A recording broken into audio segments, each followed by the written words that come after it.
Hello, Megan. Hello, Michelle. Welcome to the Spicy Brain Podcast.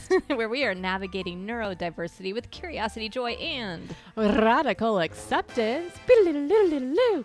High kick.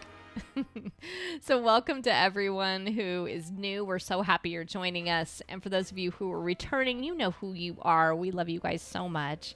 We really try to dig into the neurospicy brain of Megan's, of mine. We've learned so much over this journey over the last couple of years. And we usually pick a book. This time it is Essential Guide to Raising Complex Kids. Yes. And Elaine Taylor-Klaus. And I've been enjoying this book. We did have somebody ask us in our community who's a parent to say, hey, can you do something on parenting? And I've taken it from the perspective with my boy, who's now 19. Oh my gosh. He turned 19 while we were reading this book. So I probably always remember this one. He did. And you take it from the perspective of parenting your sort of your inner child. And we sometimes come up with strategies, but not so much usually. It's mostly just us processing. And in this book specifically, Megan being gentle with me as I learn all my parenting opportunities. That's how I'm framing it. Yes, I'm reframing it for myself. There's still opportunities, yes, even when they're 19. So, okay, so this chapter, she starts talking about, it sort of starts out with, I just want some peace. And you're kind of at your wit's end with your kids. And I guess, like, I wanted to just start with this first part of it, which is that that sometimes you're in this place where you start to like lose hope. And I would think that might be true with the inner child too, but like you're losing hope that this person or this complex kid is just out of control or things aren't going well. Yeah. And it kind of sends your brain maybe into a place of sort of judgment. Mm-hmm. Right. And so absolutely that you're like worried they're not going to be able to like manage their life. They're not going to make it through school. They're not going to ever have friends. They're not going to, right? And then mine always has been this really extreme one. And Josh has agreed that I can talk about him on this podcast. Thank goodness. Otherwise, this whole book wouldn't have been as interesting. But you wouldn't have been able to do the book. to discuss. But mine always is what, Meg? Do you remember like what I always worry about? That when you finally get me to say the thing I'm like so stressed about, I always am like worried he's going to end up homeless and shooting heroin into his eyeballs. Yeah, it's a little extreme. Thank you, Love Actually, where they said that and you were like, yes, that's exactly how I've been trying to say it. They nailed it. They nailed it. I'm not a writer. I have to steal other people's quotes, but it's not a helpful one. Okay, and so this book, chapter is really honing in on this. Yeah. And one thing she says in this, and I kind of like underlined it, underscored it, is that complex kids, and again, we're talking about people who have brain-based disorders or metabolic disorders that are not, they will live with these for the rest of their life, right? Yeah. So like I'm dyslexic, I deal with dyslexia forever. It doesn't go away, right? You deal with ADHD. I don't know all the things you would identify exactly having, but it doesn't go away. No. Right? Doesn't go away. Type 1 diabetes, not going to go away. So, but she says complex kids are complicated. And I was like, well, thanks. Really that's true. It's like saying hurt people.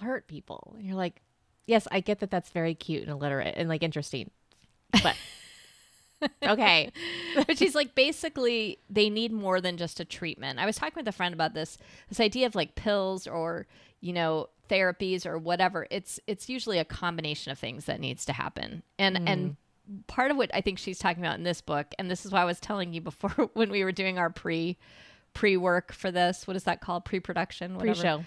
Pre-show stuff. I said, I'm needing you to be gentle with me during this chapter because wow, I read everything I read. I was like, okay, I gotta be good to myself about, and anyone who's also parenting their inner child, I think like you have to be good to yourself about what you did based on what you knew. Mm-hmm. But when you know more, maybe you can do more. So, I always have tried to be a positive parent. Like I always try to reframe things except for the like shooting heroin and the eyeballs part, but like try to be pretty, I I viewed myself as being very positive. Mm. I'm not sure I have been. I think I've been good at setting realistic expectations. I think that actually has been true. Yeah, I think I have tried to individualize. She says, like, make individualized solutions. I think I've tried to do that. Yep. And systems need flexibility, compromising, and accountability. That's and she says, like, this is what all the experts tell you to do as a parent. And I was like, well, for the most part, I think I'm like, pretty good at that. And then she's like, but also those same parenting experts, as soon as you tell them you have a complex kid, they're like, oh yeah, I don't know what to do for you. Like, none of that stuff works. And so she went to some place and they, she was listening to this expert and then she was telling about her kids. She's like, oh yeah, this isn't going to work for you at all. Ugh, so what? Yeah. What kind of a parenting expert are they if they can only deal with neurotypical children?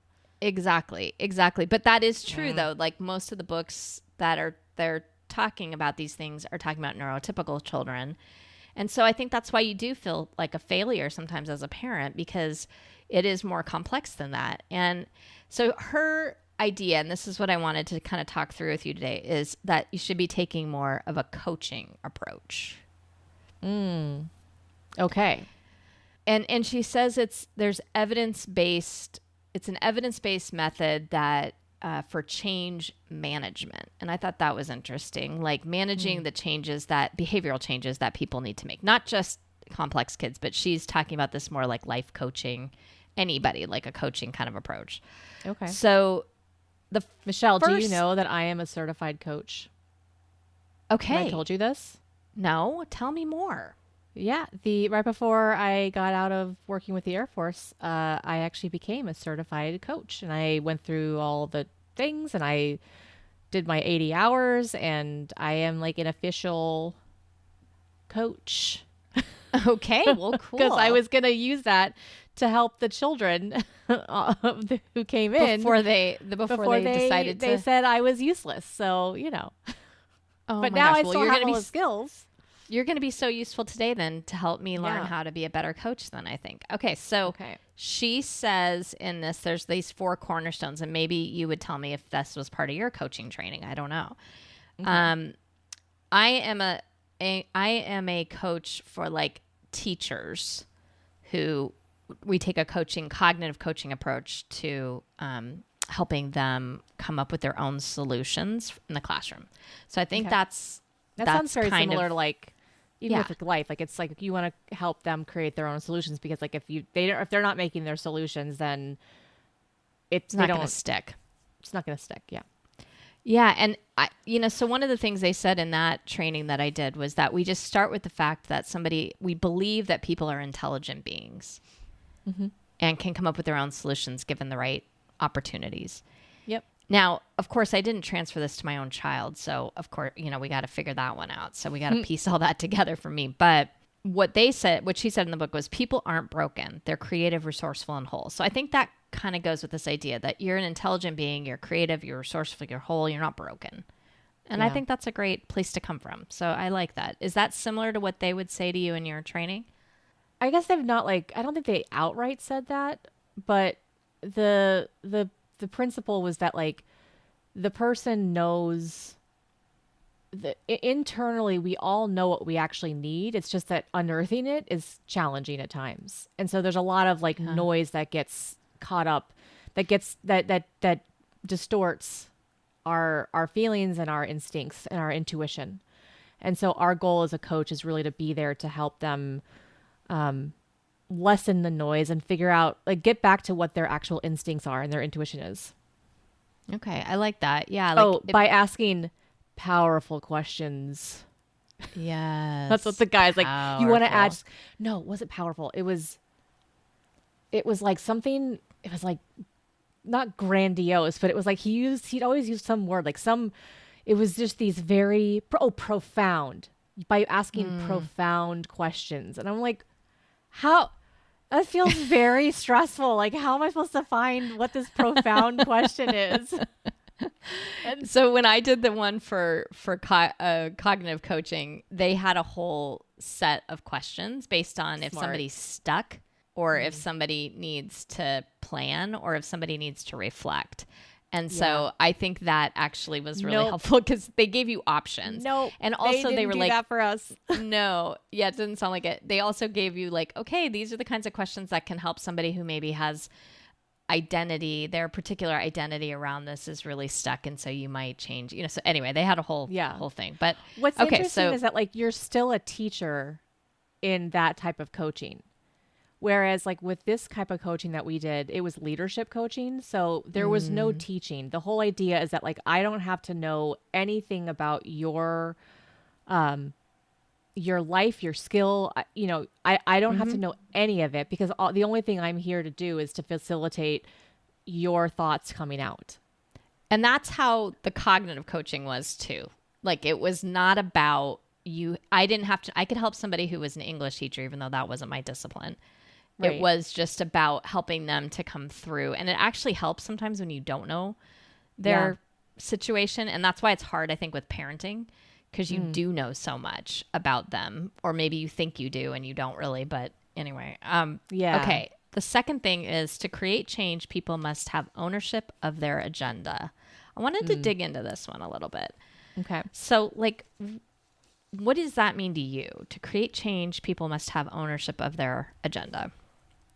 They have to decide what's important to them. And the thing is, like, just because something's important to you doesn't mean it's important to me. And, you know, I was just talking to Brian about this yesterday, because yesterday was the 40th anniversary of Zelda. Oh, that's his, like favorite Nintendo, game in the world, favorite right? game in the world. Yeah. And you know me, like I'm ADHD and I forget. I have short-term memory issues. So, so me and anniversaries, like I barely remember my own anniversary. So you mean your birthday, or you mean like your anniversary with him? With him. Oh, okay. Even my own birthday, sometimes I forget. I'm like, it's just because I just don't. I don't know. It just, as I've gotten older, like it doesn't mean as much to me. It's more about like the day-to-day stuff personally. And so I just don't think about that. So like I was being very callous to him yesterday and not really paying attention to the fact that like this thing was like so important to him. But that was also the challenge. I was like, well, babe, I don't have the same value set as you. And so like if an anniversary is important to you, you have to tell me. Cause like that's yours. And that's so that way I can get on the same page with you. So for instance, like if I was trying to help him with something with anniversaries or whatever, like I would not be the person to help him with that because I don't value them. Right? So like I think it's about when you're talking about like having the ownership of something, all of us come from a different point of view, a different set of experiences, and we all like we might both hear the word anniversary and think about them in two completely different ways. And every single person will look at that word and think about it in a totally different context. So it's about knowing what that person needs as opposed to like imbuing your feelings onto them. Yeah, and I think that's so hard because as kids develop, like I'm just thinking like little ones, all the way to like what they're valuing and what they want are very, you know, sometimes it's stuff they want that isn't good for them, you know, and so it's like making these determinations. And especially I think as they get older, that gets more clear, like a little bit, like what they want and what they're interested in. But if they're not part of the change, like if they're not part of owning that this is a change that needs to be made and the why and all of that, and it has meaning in their life, then there's no hope to make change. I think for anyone. Yeah. Like if I don't see the value in it, I'm not going to just do something usually consistently anyway. I think that like prior to, I don't know what the time frame would be, but like I think prior to like sort of this modern time, the reason that kids did stuff was because they were terrified of their parents. Yeah. And the reason to do it is that you don't want to get hit or you don't want to get in trouble. So, you know, so there is some value to that, but like that's also not the kind of parent that we want to become. And it's kind of finding that balance of like, because I said so, to the extreme of, well, just do whatever you want, right? There's two extremes there. And I think it's actually difficult for complex kids to, I mean, continue to be fearful about something sometimes, Yeah. right? I mean, I don't mean that to be sarcastic, but it's like they might not actually remember, potentially that this was a problem, and or they can't control, right? Like one of the things she talks about at some point is this idea that you're upset with a kid about something, but it's actually just they're not yet able to regulate that behavior. Yeah. And so you can hit that kid as many times, as you quote unquote want, and it's still going to be out of their control to be able to regulate the behavior that you're trying to stop potentially. Yeah, So, I mean, that's what happened with me and trying to be on time to work. Yeah. That it's like I can be a phenomenal employee. I can do all the greatest things. I can have like the highest, scores possible for customer service. But because I don't show up on time, that disqualifies me. And that's the part that's very frustrating, because it's like I'm trying to get there on time, but like there's not, the world is just not made for complex people. Absolutely. Okay, third thing she says is life's curveballs are to be expected, and they're an opportunity for growth and knowing. I'm constantly telling this to Brian, because like there's like stuff that's happens, like being a military spouse actually has been the most like curveball-y thing I probably could have done. And it's really forced me to have to acknowledge the fact that it's never going to go the way I think it's going to go. Right. And radical acceptance. Like that's why I say radical acceptance at the beginning of this, because that is truly what it is. And I keep telling him, like, babe, this is not going to go the way you think it's going to go. He's like, no, but it's supposed to. And he gets really upset like when it doesn't go the way he thinks it's going to go. And I'm like, yeah, because it's life. Like nothing is ever going to go the way that you think it's going to go, especially as an ADHD person. Yeah. Especially, so it's just like having to reframe that. And we're talking about that recently, about like how we do this. Yeah. And I think it's interesting too, to say like, if you as a parent are expecting your kid to have perfection on this skill or that skill, there's something going to happen. Like I was just talking to you about how Josh's birthday week, it was a different week. And I talk to this all the time now, since we've been doing this, with anybody I know who has a life partner who's ADHD that's like in my world. And they'll be like, oh my God, everything went completely chaotic. And I'm like, did they take a trip? Did you do something different this week than normal? Did this, and they're like, yes. And I was like, then the number of days that they were off of their normal routines, that's going to be at least the number of days it's going to take to get back. So like when we think about Christmas break or whatever, right? Like every time he goes, oh, we have a Friday schedule on Monday. I'm like, oh God, here we go. You know what I mean? Because this is going to be harder for him, because it's just unexpected things. Like it's out of his routine for sure. Okay. 4, to address problems, we must look at how they relate to all aspects of our lives. To address problems, we must what? Look at how those problems relate to all aspects of your life, not just that singular thing. My initial thought is like the moment I had to realize that like I was the problem. So, like if I'm always having these issues at jobs, like where I'm exiting in a very glorious, spectacular, like, dramatic fashion, is it really the people, or is the problem me?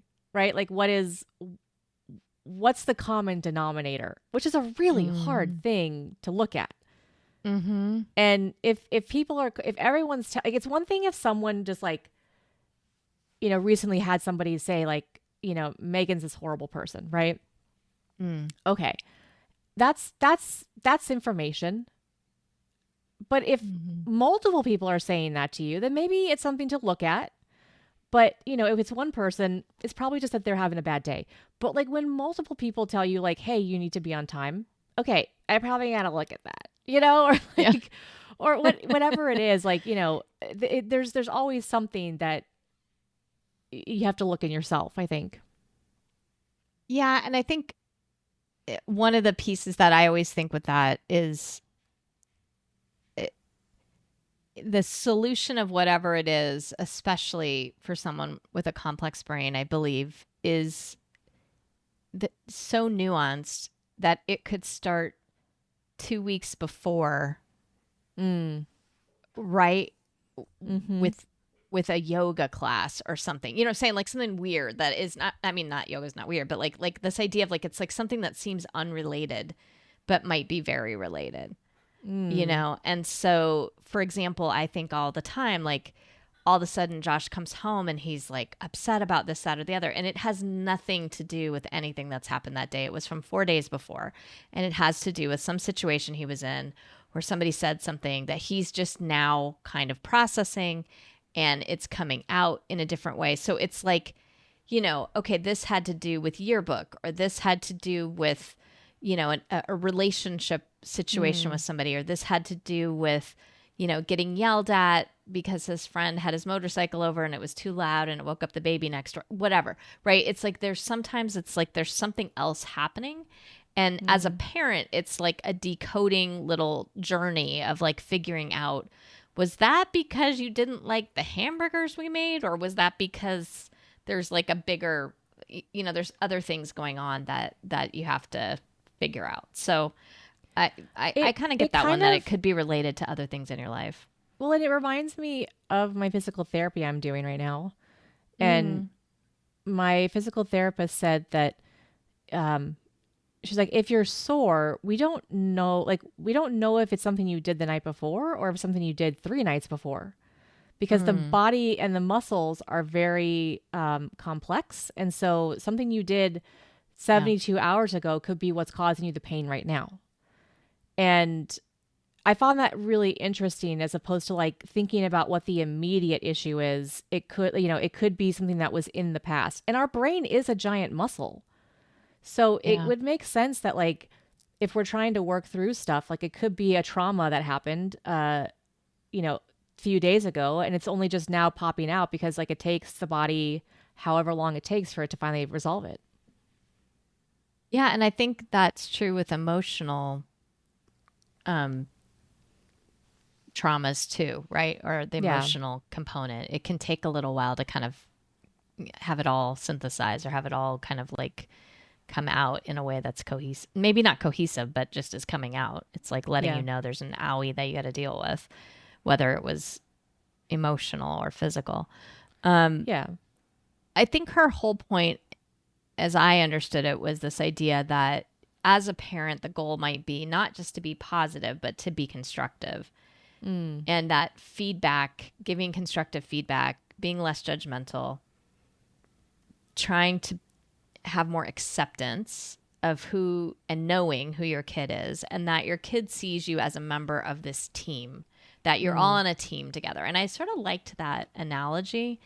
Um, and it was interesting. I've been doing my own EMDR work again around boundaries, and you recommended me a couple months ago to go back, and I was like kind of pushing bristly about doing it. And of course you were right, as always. But in going through this last couple of weeks, I had this moment of, I was frustrated by something. I wanted him to go to school. It was a half day. I had gone to parent conferences, my last one, so I'm like weepy already, right? Because I'm like, it's my last one, and everyone's like, he's a senior, why are you going to parent conferences? But it was actually really helpful, and I was there, and of course his econ teacher loves him and thinks he's the best, Mm. and then and that was amazing and felt great, and then I get to the math teacher, and I'm always like, oh gosh, here we go. Yeah. She likes him a lot, actually. She had nothing negative really to say, other than she felt like he was kind of falling a little bit behind. And I was like, yeah, senior year and all this kind of thing. She said, well, is he going to be there tomorrow? Because it's really important. And I was like, oh no.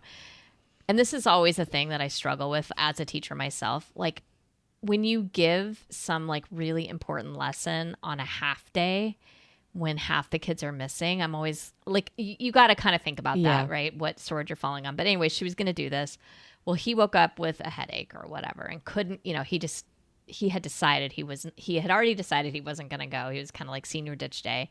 And then he really I don't know if manifested a headache or really had one, whatever, right? But he decided not to go. So I was really upset. So, and I was sitting there with it, and I was at work, and our mom lives with us, right? And so she's going to get him. She's like, he's really sick, Michelle. And I was like, okay, sure. I'm like, yeah. And I felt frustrated with her, which isn't fair, but I was frustrated, and I was frustrated with him. And I went to go text both of them. And I must have rewritten those texts 4 times. Because my first text was just like, and then my next text was like, well, I'm sort of upset. And then I finally was like, kind of having this book in my head being like, okay, what do you value? What is most important? Is the fact that he did or didn't go to school most important? Or is the fact that that you continue the relationship with him? You build the relationship so that you can keep continuing to have these conversations with him. So I wrote down, and I don't know if I have it here, but I'll try to find it because there was a lot of other texts that could have come out first. Okay. Yeah. So please, no one that's listening to this thinks I was actually not writing those other texts, because I did. But then this is what I ended up with. Morning, sweetie. I'm sorry you're not feeling well. I want you to know that I'm thinking of you, and I'm hoping you're feeling better soon. Probably a good idea to meet up with Taryn, which is his tutor, this weekend about the content you're missing. Love you.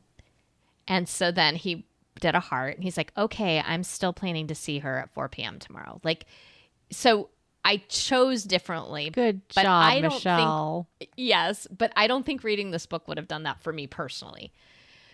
I had to get, because for me, anger and fear kind of were like intertwined. And so I've been like kind of unhealing that. So like, I think the therapy I've been doing helped me to hear this book and then make a different decision. So, but I don't know that everyone needs therapy, but I just was thinking for myself, like the book wouldn't have been enough for me. This because I would have been, I think I would have been this automatic with this book the whole time, because I'm like, the things that she are saying is absolutely right, 100%. Yep, spot on. The challenge that I find is that she's kind of missing like whole sections of like what a individual has to do to get from negative Nancy, or with a nagging Nan, to not nagging Nan. Like that through line is a lot of hard work, internal work. Yes. And it's like, and so like I get what she's saying, and I think like what she's saying is absolutely right. It's like I just want it to be a bit different. Like I don't know. I mean, like it's like, I feel like this is like the precursor of like the actual book that she needs to write, because like because like maybe there's more coming and we just don't know it yet. And maybe we're only on this chapter. Maybe it does actually take 18 years to get to that level, because like, you have to work through this stuff. And maybe it's okay for you to not be like, oh, I should have had this 18 years ago. Cause like, you've been a great parent. Well, what she did is like go do the coaching training. Okay. So I could see that helping. Yeah. Right. But yeah, you're right. I mean, and at every single place along the way, and we'll come up with a couple examples she gives in just a minute, but like there's just such different needs for your kid at every single level. So like she has these 4 phases of like being a coach type parent, right? And like what these 4 phases of coaching are. So we'll talk about that in a minute. But I was like, ooh, I was really good at the first 2. Yeah. And the second 2 I'm not as good at. And I was like, oh, so I wasn't having a problem necessarily, like as a parent. I was doing pretty well. But this idea of like handing the child off into adulthood is not the place that I think I shine at the moment. You know what I mean? So it's an area for opportunity, right? And so like if we're reframing it. But you're right. I think the work that you have to do, you have to radically accept that this is fundamentally your work. And she does say that somewhere in the book, but it's fundamentally the work you have to do on yourself. Yeah. Like if you're going to parent your inner child, you're going to parent a kid, it's fundamentally the work you have to do on yourself to be able to do it. So she says, like, let go of fear and judgment. Well, easier said than done. Right? Yeah, I know. This is what I'm I've saying. done a year like, and a half, 2 years of EMDR, and I'm just now maybe, untethering some of that. See your kids' capabilities and gifts. Like shifting that mindset that's daily work. Yeah. And if you have a full-time job, mm-hmm. and maybe you have more than one kid, and like, you have all this other stuff in life. It's like, I think that's the thing is I just want to reiterate to anyone who's listening that yes, these are things you can do, but it also is not easy, and it's okay if you're struggling through it. And that's the part that you're gonna like need listening, help, probably. Listening to her. I just wish like there was a little bit more of like that in there of like, she's like, these are all the great things you can do. And this is how hard it was for me. But it's also like, and remind me that it's going to be hard and you're going to fail. And you need to not like, I think every single point should be like reminding them you're going to fail. It's going to be okay. And you're going to pick yourself up and try again next time. And this idea of like our kids are going to, like she says, that our kids can take ownership of their lives with self-management skills. That's first got to be true of the parent. Yeah. Like if you're not taking ownership of your life and you're not embracing your own strengths and talents and you're not finding the motivation to focus on learning and you're not overcoming obstacles and setting goals and reaching from them and you're not becoming accountable, then it's going to be tough to teach somebody else how to do that. And I think that's totally fine to just focus on yourself first. Like, and do a little bit, whatever you can with the kid, like, it's like, put your oxygen mask on first, like 100%. That's the best. That is the best way to teach your kids, because your kids are sponges and they're constantly observing and constantly learning, and they're going to see what you do and they're going to learn from that. I think that, that's the thing, is that some of the best teaching you will ever do will not be verbal. Yeah. And it's, I think also though daunting, to look at yourself and have to kind of take inventory and take a real hard look at it. That's not easy. Yeah. Because sometimes you're just seeing something that you're like, you've been really good at not seeing for a long time. And I think that for me anyway was one that was tough. Like, because my self-image of who I thought I was and how I was, it was really harsh, actually. Like, I have to always work on softness. And, because I wasn't nice to myself, I wasn't always nice to others, in that, not because I was trying to be mean to somebody else necessarily, but because I was so harsh about stuff that it would, impact other people. And you are one of the people. So you know better than anybody what I'm talking about. But like my own exacting nature, and I don't know, nature, nurture, whatever, but like that part of me, would come out and does come out in parenting too. So that's hard to say, and it's hard to feel, and it's hard to like be in it. So it's, and too bad, get over it. You're a parent, you got to do it. But at the same time, but it's hard. Still not easy to do it. And it's, no, just like, it's so much easier to like tell Brian all of the things that are wrong with him and not look at myself. Like, it's so much easier to like see. So much easier. What Mom always says, when you got a finger pointing at somebody, you got three pointing right back at you. Yes, I know. I can hear her saying it, and I'm like mockingly saying it. And she's back. Got the hand out with the thumb up a little high, a little like that, because she her little thumb up, and then she's like because she's got a little trigger finger with her thumb right now. Yeah. Okay, so she says the 4 phases of parenting. I did want to go through this because I do think it's something to consider and maybe think about getting help with if you think it's might be useful. Effective parenting is not about controlling kids. It's about teaching them to take control of themselves, empowering independence step by step. I do agree with that. Like, I do think eventually that's the goal, is that the kid can leave the nest and they can take care of themselves to some degree. Yeah. Right. That's the hope. Yeah. I mean, that is I mean, I think that's what everyone's hoping for. Yeah. Unless So you're a sociopath.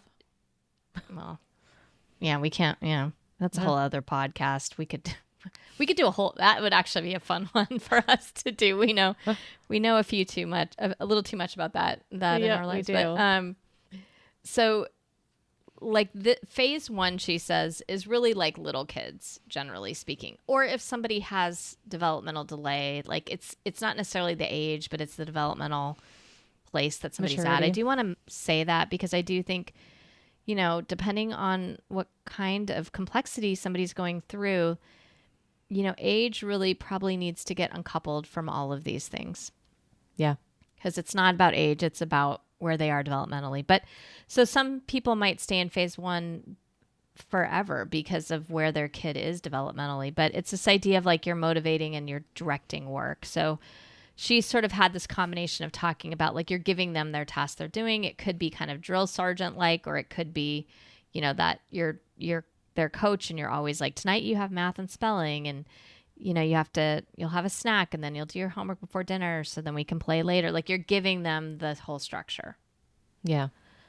Okay. And then phase 2 is motivating ownership. So I thought that was interesting. It was like this idea of developmentally, we might think of it around a place where you could give them options. Do you want to do this before or do you want to do this after? So I did that a lot with Josh, where I would be like, okay, so do you want to take, your bath before we read, or do you want to read and then take your bath? Like so there was a feeling of that they had some choice in things, but you were really creating the choices for them. They didn't have, any say in the choices, but they could pick which one they wanted first, that type of thing. And then the phase 3, she says, is transferring ownership, but you have still sort of like you're supporting the organization. So this is like where you start collaborating more. And as the kid takes ownership of their agenda and practices self-management, the parent's supposed to like practice letting go. Yeah. So this I did write down, and I wanted to talk about this with you, and I thought this was funny. As the stakes get higher, like college, okay, so this is me right now, parents are tempted to tighten the reins. So I'm noticing a smile on your face, and lips are pursing in a bit, and I'm curious what that's about, Michelle. Oh, I feel this so strongly right now. Like he is getting ready to go live on campus, and it's 10 minutes away, folks. Okay. It is like I work on that campus. Like he is still right there, but he's about to go. He still struggles getting himself up on time in the morning. I think that will be a constant lifelong struggle. Our mother finally admitted that this is her lifelong struggle. Did you know this about her? Getting up on time? Getting up in the morning. Yeah. I mean, I learned she this didn't recently. realize it. She didn't realize it till she went to work. Yeah. How bad it was. Yeah. Because she's a total night owl.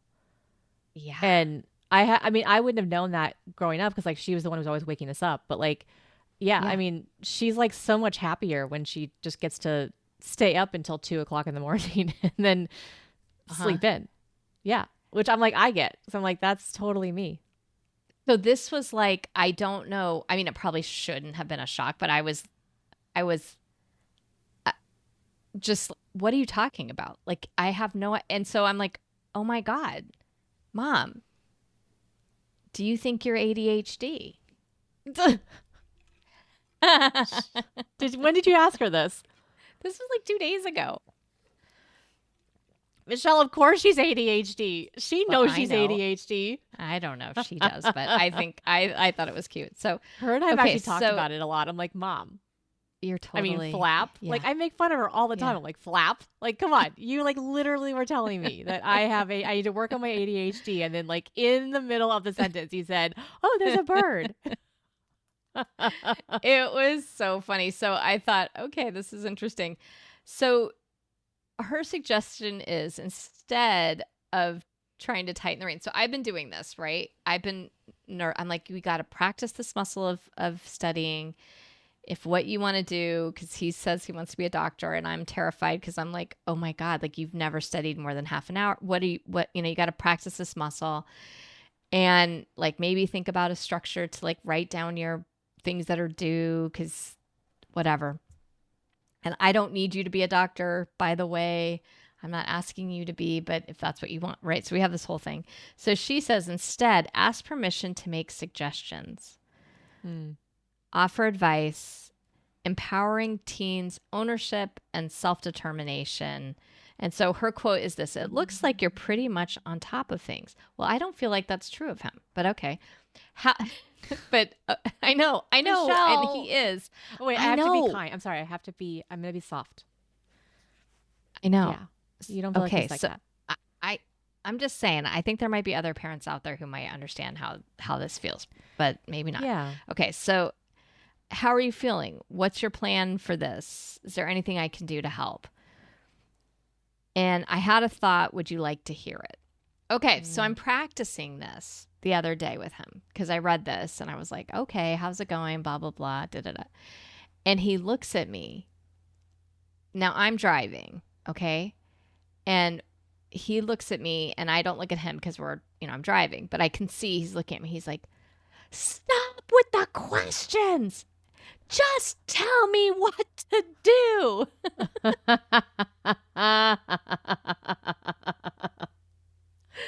I'm like, I'm supposed to be coaching you. So, yeah.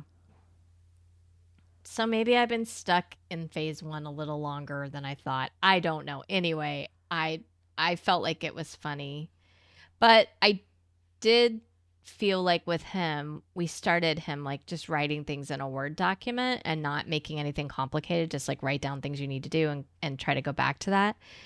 And I remember him saying also at some point, he goes, oh, I know what I need to do. Like, I don't need to quit my job. I need to be more efficient with my time. And then he started writing his own whole thing down like 2 days later, or like maybe it was even that afternoon. So she talks about kind of going in between these phases. And I feel like that's the part that sometimes I keep thinking I'm supposed to just be in phase 4 or something, like where he's empowered and he's championing his whole life and he's blah, blah, blah. But she talks about these things of like, you're kind of going back and forth between these phases a lot.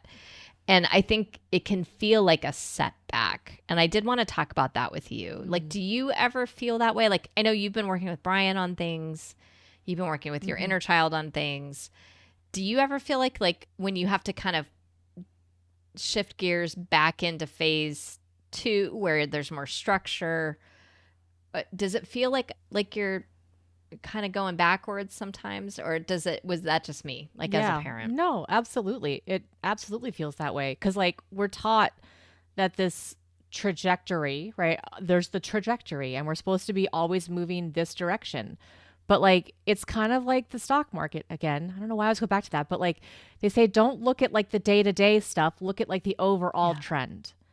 And because the day-to-day is like, cause I think it just kind of comes down to like, every situation is different and how you react and respond to each situation is going to be different based on your experiences. So while, I might have like the animals figured out, right? I bring a new animal in. I don't know. Like I could completely fail at that and think like, I think like, wow, why don't I remember? Like that's right. I have to like train Harold how to sit. And it's like, I forget these things. And I just think that like when it comes to this stuff, like this was the thing I struggled with these like going in, because I listened to this book, I listened to this chapter, and guys, what we decided to do is like I'm gonna just listen, but I'm not gonna be like a full producer of these because we like it better when I just kind of am jiving off of it. It's a lot easier for me. But like what I found listening to it was that I was struggling with this concept of like, sometimes you have to like go into phase 2 and then phase 4 or 3, back to 3, like you're just shifting gears. And I thought like that feels for me, it feels very regimented. It feels like, how am I supposed to keep track of which phase is what, when I'm supposed to shift, and I think like for me, what it kind of comes down to is ultimately this is a giant Meisner experiment. Like Be more about Meisner, because I'm not sure everyone who's listening might know that. Yeah, so Meisner was this acting teacher who his philosophy was like, I'm going to really listen to what the person is saying, and I'm going to respond and react based off of what I've just been given. Mm. And it is one of the hardest things to learn how to do, where you literally just listen to a human, internalize what you've just heard, and then respond accordingly. It seems like it should be easy, but over time we have taught, like our culture has taught us to not have the feelings that we have, to not say the things that we want to say, and to not respond in the way that we feel like we should respond. Because that's what a good Samaritan and a societally acceptable person does. So if you've had any of that training, then you are going to have a hard time with this. So listening to your kid, having to like have that moment with Josh or, with my animals or with myself or whatever, it's like really about what is happening in this moment and how can I respond accordingly? And if one doesn't work, then move on to something like, having a couple of different ideas in your head of like how you can respond, but to always listen to them and figuring out like as the coach, like that's the part that I really do like about the coaching training that I had was that I never had to have an answer. Yeah. All I had to do was just respond to what they were saying. And I think that's the hard part of being a parent is that you've spent the first two phases being always having the answer, right? Like it's all like you always are the one who knows. And so if you've done that for so long, it becomes a habit. Of course it does. You've written a tape for 10, 12, however many years. That's a long time to be the expert. And then for him, even Josh was like, just tell me what to do because he's used to you being the expert. And that's exactly where he's supposed to be. He is supposed to be in that moment right now, in my opinion. And I'm going to stop being quite so animated because like he's supposed to be in this position right now where he is saying, just tell me what to do. And you're having to say, no, this is now your job to figure out what you're going to do. Yeah, this is going to be hard for you. And it's going to hurt because this is part of you growing up. Yeah. And I think the part that I liked about what she did say in this, though, was that she was saying, like, if they're demanding independence. Well, he has gone through that, too. What's interesting about it is right as they're about to actually get that independence, they get real scared real quick. Like you said, senioritis. Senioritis is a combination of missing everybody and everything you've ever known, excited about what's to come, and fear, I think, about, am I going to be able to do it? And part of what she keeps saying in this is we as parents have to have the idea that they are going to be successful. Like when that they can do this, that when we demonstrate that we're not sure about that. And that's why you kind of give me a hard time when I say, oh my God, but I don't think he is, because it doesn't help him. Right. Yeah. That's not helpful. So like, I always have to reframe, and it's always useful to talk to you about that of like reframing. Okay. But he is doing these things well. And there's really no but about it. He's a capable human and he will figure these things out, and trusting in that. At the same time, I realized there was this sort of gray area of, am I letting him go off to just fail? Am I just saying, this is yours now to do? Or am I collaborating with him again? Are we going back to phase 3 just for a little bit, just to say, here's some things that might be, let's think about how you could be most successful with this. And if he wasn't a complex kid, and if he didn't have complex issues, I might not do that, right? That might not be necessary for him. But for him, I'm listening to myself, my gut, my intuition of knowing him for all these years. And I'm saying, I think there's probably a little place here for me to still be involved.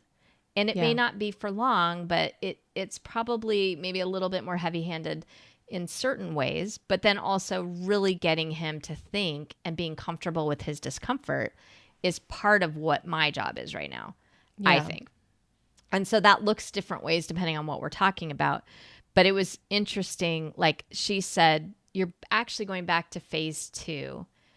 You're going back, and that's exactly how it's been feeling. Phase 2 for me with Josh was kind of like his 4th, 5th, 6th grade years, where there was a lot more collaboration and figuring out how you can be independent and all of that. And I feel like we've kind of gone back in time just a little bit. And again, time isn't the right thing, but we've gone back developmentally. Like, he's now going to do this thing he's never done before, which is college. And so he doesn't have those experiences yet. And he's like needing just a little bit more, but also not for long. Like a little inoculation, like a little booster shot, a little like, well, let's, we've done these collaborations before. So let's like figure out what this collaboration might look like. And then how am I going to peel myself back from it? So I think it's been important. Just to reframe for you though, like I don't, when I hear that, I don't hear that going backwards. Exactly. I see that as like, that's why I have the whole idea of like phase 1, phase 2, phase 3. It's like, I don't like the fact that they're in order, because then you're saying like, if I'm going to phase 2, it means that we're going backwards. It's like, no, like this is what, this is like, it's not linear in any way, shape, or form. It is purely about like what the person needs. And I think this is also where she says something about like getting buy-in, or like getting what did she say? Like about the getting, like where it has to come from within. It has to be, they have to have ownership of it. When they have ownership of it, like he's old enough now for you to say, hey, is this a moment like where you need me to help collaborate? Because that's ultimately what you're teaching him, is like, hey, you're going to have mentors in your life. I am your first mentor. And then hopefully if you learn how to ask for this help, other people will become your mentor as well. And so, yes, I might go into this phase 2 type of reality, but ultimately it's like phase 5 or phase 6, because now you're saying, hey, you're now asking for the help. My goal is that phase 5 is, okay, you're like, I'm going to ask you to now see if you need collaboration, if you need stuff from phase 2. Cool. And then you're going to tell me if you need it or not. And when you tell me you need it, then we're going to move on to phase 5, which is basically phase 2, but you've now accepted it. And then my ultimate goal is that you are going to hit phase 6, where you are learning, I need collaborative help. And so I need all the stuff from phase 2 that you taught me. And now I have to go and ask for it on my own. Yeah, I like it. I think we should redevelop. Phases. Yeah, like but she has 4, but I understand what you're saying, get which it. is that I it get it, shouldn't like be it's 1, 2, 3, 4. It should be sort of like there's a collaboration phase, there's a independent phase, there's a like searching for your own community phase. There's like all these things that we could say that don't necessarily. I think what when you think about it it's situational, but it's not situational when they're very little. And I think that's why it's hard, because but like well, no, I'm just saying, like, when they're babies, it's not like it becomes very situational after, I would say, like around 14. 13, 14. That's when it becomes situational. And I agree with you that I think that even the way we frame it and label it should probably be a little bit different. Because why is it that we wouldn't? Like, there's still things that you're going to do that you're going to have somebody tell you exactly how to do it. Like, if you're going to jump out of a plane for the first time. Yeah. We're not collaborating on this. You are full-blown phase 1. You are a child. You are a baby. And you are a baby with this thing. Right. So I think it's the idea of kind of maybe even reframing the way she says it might be helpful, to not feel like you have failed at something or you're going backwards. And that's like, now that we're saying this, I'm realizing that like she is neurotypical, right? I think so. I mean, she hasn't identified yet as being neurodivergent. I think that she mentioned that at the very beginning. She's like, she mentions like her husband is and her kids are, but not that she necessarily is. And so like she's writing this from a neurotypical point of view for people who are neurodivergent. So it's like she needs this very neurotypical linear thing, but like the reality is that like ultimately that very linear neurotypical thing when dealing with a neurodivergent kid will make you feel like a failure. I think I'm realizing like that has been the challenge I've had, is that she's trying to put a neurotypical structure into place for how to deal with a neurodivergent kid.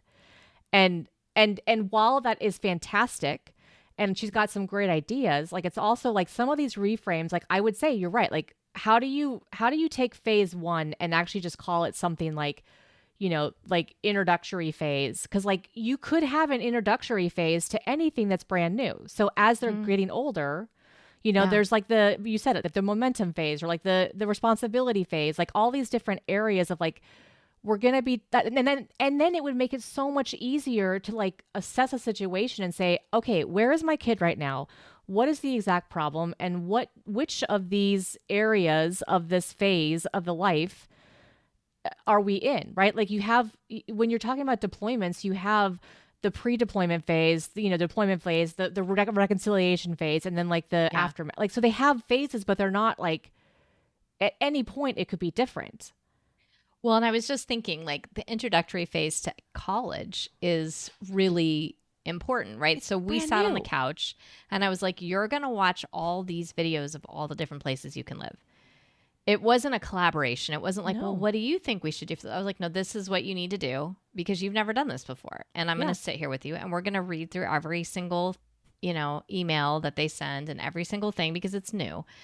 And that did feel like, though, I was going backwards. Like, oh, now I'm telling you what to do and you should already be able to do this. And I was like, well, why should he already be able to do this? He's never done it. Exactly. So, I mean, and I would think that's true, for anybody. Again, like, well, of anybody, and also like anything that is new. Like, you send Oprah up in a shuttle. Yeah. I don't think she was in a collaborative I mean, she probably was trying to be, but she wasn't in a collaborative it was like, learn how to go up in the rocket. You got to do these things. It's not somebody's just telling you what to do. That's because you don't know. You've never done it. It all comes back to taxes for me, Michelle. Because ultimately, like, because eventually, like, as an adult, you're going to have to do your own taxes. Yeah. And so everything that you've been doing leads up to these damn taxes. And like, there's going to be a moment when like taxes are brand new to you and there's no collaborating in taxes. You just have to be taught how to do it. And you don't get to wiggle room around it. You have to just get it done. And then the next year, it gets a little bit easier. And like you slowly start to build it to the point like where you can finally say, hey, do I actually want to use a CPA? Do I want to use H&R Block? Do I want to do it on my own? Like you can start making decisions for yourself. But that first time around, you just need someone to tell you, here's what you need to do. Here's how you're going to do it so that you don't get a big fine with the government or you don't go to jail. Period. Yeah. That's what, think, though, it's all leading up to. But I do think eventually I like her goal, which is that as the parent, your job is to eventually, if possible, right, depending on their developmental abilities, to be like, if they're calling you freaked out at college, eventually you could say, well, what support is available to you right now? Yeah. And well, because I theoretically, like, then, you could get to the point of taxes and be like, okay, but like as an adult, you then know like, hey, this is a brand new thing for me. So I have to have an introductory phase. I have to learn how to get it done. And how am I going to accept that help? Right. Because that's the thing. I think you do have to have the buy-in from the other person to be in that introductory phase. So like I've built this relationship with Josh over all these years to get to the point where I'm like, hey, I need you to trust right now that I'm telling you we have to do this. And it's going to sound very much like I'm telling you what to do, but the reason for it is this.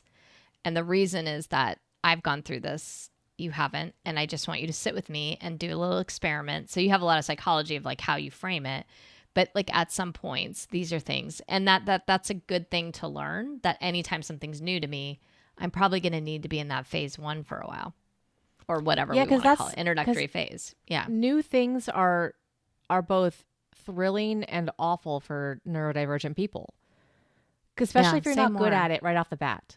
Yeah. Because if, I do, how many things do I do that like I do it instantly and it's like, I'm really good at it. And then if I'm not good at it, I haven't built that muscle up, to be able to sustain it because it's like, it should just come easy for me. And so when things don't come easy for me, it is really, really, really, really, really, really, really hard. And the emotions that come out with that. yeah, you quit, but also the emotions that come out with that, with parents, when that's in that moment is like brutal sometimes, right? And so because our like job might be to try to get you to like think about doing this, and then that's a whole level of like difficulty when you're like telling somebody what to do and they don't have ownership in it. So I think her concept of the coaching strategies makes sense to me, but I think the idea, like you're saying, that you shouldn't, the kid nor the parent should feel like if you have to go back to phase 1 for a minute because something is new, that you might have to do it in a different way as they're an adult, but it's still an introductory thing. They don't know how to tie their shoe. You know what I mean? They don't know how to do all these steps yet. And we shouldn't expect them to. And we shouldn't expect them to. Yeah. Yeah. Absolutely. Well, thank you for going. I don't know. I don't have any strategies with this other than listen to your kid, listen to yourself. Everyone should learn Meisner. Okay. The Meisner technique. Deep listening. That'll be our next. I think just like listening and reacting. Like, again, I think it just comes down to like, your kid best. Listen to them. And, if like you're in the middle of the car and they scream to you, like, just tell me what to do. Like, you probably know exactly in that moment. Like, you can tell by the tone and the timbre of their voice, like if they really need to be told what to do, or if it's like time to say, no, buddy, like you really can do this, like if he's doing it every single day, sure, then we can have that conversation. But like, I think it's just about being aware and being with your kid and being with yourself. Yeah, absolutely. And I think learning some of these strategies can be helpful, but only in my mind if you've done the work on yourself to be able to use them in an effective way. Yeah. Like I don't feel like I'm completely ready with all these techniques yet, but I'm working towards it. Does that make sense? Like it's like totally. I still have the internal work I have to do so that I can think about these things more. And that's okay to have that time, and it's okay that I'm still learning, and he's seeing me do that. He's seeing me do that every day, every week, because for sure. That's the greatest gift you can give them, is to model it for them. Absolutely. Well, thank you for talking to me. You're welcome. Thanks for talking to me. Love you. I love you too. Bye. Bye.